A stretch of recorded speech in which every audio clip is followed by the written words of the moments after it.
Team India ఇంకొక 2 రోజుల్లో ఆఫ్ఘనిస్తాన్తో T20 series ని స్టార్ట్ చేయబోతోంది. అయితే ఇప్పటికే భారత్ స్క్వాడ్ బయటకు వచ్చేసింది. ఈ స్క్వాడ్ వచ్చాక చాలా మందికి చాలా డౌట్స్ ఉన్నాయన్నమాట. ఎందుకు కొంతమంది ప్లేయర్స్ కనిపించడం లేదు అని చెప్పి. సో ఫస్ట్ మనం ఆ విషయాలు చూసాము అంటే హార్దిక్ పాండ్యా, రుతురాజ్ గైక్వాడ్, సూర్యకుమార్ యాదవ్ వీళ్ళు ఇంజురీ కారణంగా ఈ సిరీస్ కి దూరంగా ఉన్నారు.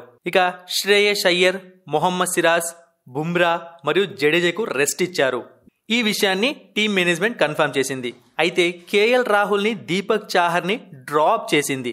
ఎందుకు డ్రాప్ చేశారు అంటే T20 వరల్డ్ కప్ ప్లాన్స్ లో వీళ్ళు లేరా అన్న క్వశ్చన్స్ వస్తున్నాయి. ఇక 14 నెలల తర్వాత రోహిత్ శర్మ, విరాట్ కోహ్లీ T20లోకి ఎంటర్ అయ్యారు. ఇది కూడా ఒక బ్రేకింగ్ న్యూస్. మరి మొదటి T20 కోసం భారత్ ఎటువంటి ప్లేయింగ్ 11తో వస్తుంది, దాని గురించి ఒక చిన్న అనాలిసిస్ చేద్దాం. ఓపెనర్స్ గా రోహిత్ శర్మ మరియు శుభ్మన్ గిల్ లేదా జైస్వాల్ వచ్చే అవకాశం ఉంది. సో ఇప్పుడు మళ్ళీ అందరికీ డౌట్ వస్తుంది, Shubman Gill star player, prince కి ఛాన్స్ ఇస్తారా లేదా అని చెప్పి. బట్ నేనేమనుకుంటున్నాను అంటే ఖచ్చితంగా జైస్వాల్ తో వెళ్తారేమో అనిపిస్తోంది. ఇక విరాట్ కోహ్లీ 1 డౌన్ లో, ఇక తర్వాత తిలక్ వర్మ, ఆ తర్వాత సంజు శాంసన్ ని తీసుకుంటారా లేకుంటే జితేష్ శర్మని తీసుకుంటారా? మొత్తానికి ప్రతిసారి మనకు వినిపించే పేరు సంజు శాంసన్ అనమాట. ఏ స్క్వాడ్ ను ప్రకటించినా అతనైతే స్క్వాడ్ లోకి వచ్చాడు. మరి ప్లేయింగ్ 11లకు వస్తాడన్న నమ్మకం అయితే నాకు కనిపించట్లేదు.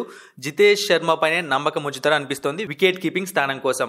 ఇక ప్రెసెంట్ ట్రెండింగ్ లో ఉన్న ఫినిషర్ రింకు సింగ్, ఇక ఆ తర్వాత అక్షర్ పటేల్. సో ఇక్కడ శివం దుబేని తీసుకోవాలని చాలా మంది అనుకుంటారు. బట్ అది ఇంపాసిబుల్ అయ్యే ఛాన్స్ ఉంది. ఎందుకంటే Akshar Patel T20 world cup plans లో క్లియర్ గా కనిపిస్తున్నాడు.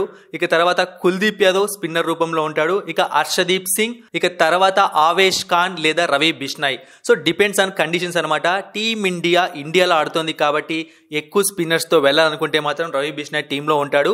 ఇక నెక్స్ట్ ముఖేష్ కుమార్. సో ఈ విధంగా టీమిండియా ప్లేయింగ్ 11 ఉండే అవకాశం ఉంది ఆఫ్ఘనిస్తాన్ జరగబోయే మొదటి T20 కోసం.